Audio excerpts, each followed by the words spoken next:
너무 날이 건조해지다 보면 각질층이 더 많이 발달을 하게 돼요. 아, 이거 뭐 화장할 때 일어나고 안 좋은 거지 라고 생각하지만 원인은 그대로 둔 채로 각질만 제거하게 되면 피부에 염증도 유발을 할 수가 있어요.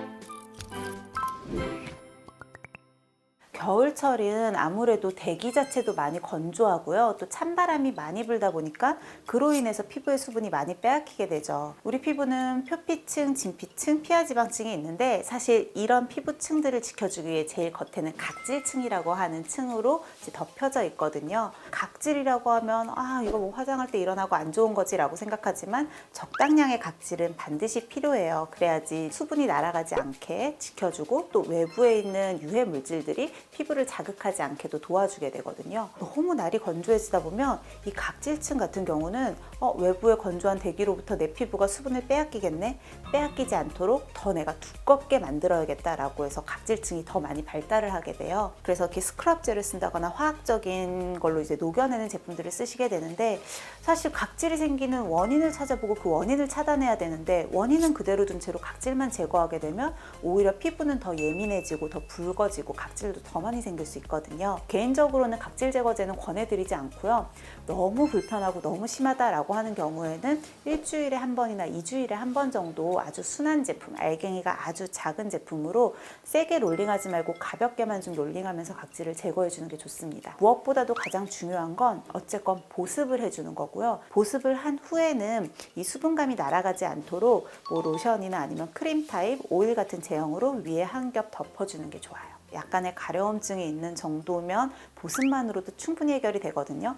근데 이게 좀 더 심해지면 피부가 빨갛게 일어나게 되고 여기로 인한 2차성 병변까지 생기는 걸 보통은 건조성 피부염이라고 해요. 염증이 생겨버리게 되면 그때는 보습제만으로는 치료가 안 되거든요. 스테로이드 크림을 같이 사용을 하는 경우가 많아요. 스테로이드 같은 경우는 사실 장기간 사용을 했을 때는 피부도 얇아지고 뭐 여러 가지 혈관이 확장된다거나 부작용이 생길 수 있기 때문에 이것만으로도 치료가 안 될 경우에는 먹는 약을 추가를 하는데요. 가려움증을 가라앉히고 알러지성 반응을 좀 줄이기 위해서 항히스타민제를 먹기도 하고 피부 증상이 너무 심할 때는 먹는 스테로이드제를 쓰기도 하고요. 그래서 피부가 건조할 때는 사실 쓰는 보습 제품이나 화장품도 많이 신경을 쓰시게 되죠. 보통은 피부가 건조하다고 하면 제일 먼저 바꾸시는 건 크림 종류인 것 같아요. 근데 크림보다 더 신경 쓰셔야 되는 건 사실은 세안제거든요. 우리가 세안을 하는 과정에서부터 수분 보호막을 뺏기게 되면 그때는 어떤 제품을 발라도 건조할 수 있어요. 가급적이면 알칼리성, 너무 뽀독뽀독하고 거품이 많이 나는 제품보다는 약산성 세안제를 사용을 하시는 게 피부 보습과 또 각질층을 지키는 데도 도움이 됩니다. 건조하다 보니까 요즘에 그냥 미스트 많이 뿌리잖아요. 이게 근데 말이 되게 많더라고요. 그쵸. 오히려 뭐 건조하게 한다 이런 얘기가 있던데. 사실 일반적인 미스트를 단독으로 뿌리는 건 즉각적으로 수분을 충전해 주는 데는 좋은데요. 겉으로 수분이 날아가지 않도록 막는 보습막이 없다 보니까 피부에 있는 수분을 같이 가지고 증발될 수 있거든요. 미스트를 한번 뿌리신 후에요. 손으로 가볍게, 그러니까 깨끗한 손으로 가볍게 톡톡톡톡 두드려서 수분을 좀 흡수시켜 주고요. 로션이나 크림 내지는 오일 같은 거 한 방울 정도만 떨어뜨려서 손으로 잘 비벼서 이렇게 살살살살 피부에 문질러 주게 되면 수분으로 채워진 피부 위에 오일 보습막이 생기는 거거든요. 특히 시트팩을 사용하는 경우에는 시트팩이 마르게 되면 피부에 있는 수분을 뺏어가게 돼요. 그래서 제일 나쁜 건 팩 얹고 주무시는 거. 귀의 사용 방법과 본인 피부 상태에 따라서 10분에서 20분 내외로 하시고 역시 에센스 같은 것들을 좀 흡수시킨 다음에 마무리는 꼭 크림으로 해주시는 게 좋아요. 특히 겨울철에는 뜨거운 물로 샤워하시는 분들이 많으신데요. 혈관 쪽에 있는 모세혈관 확장되면서 역시 수분이 날아가기가 쉽거든요. 두피나 피부에도 자극을 주게 돼요. 그래서 탈모나 이런 것들도 같이 유발을 할 수가 있으니까 조금 서늘하다 내지는 미지근하다라고 느껴지는 정도의 물 온도가 가장 좋습니다.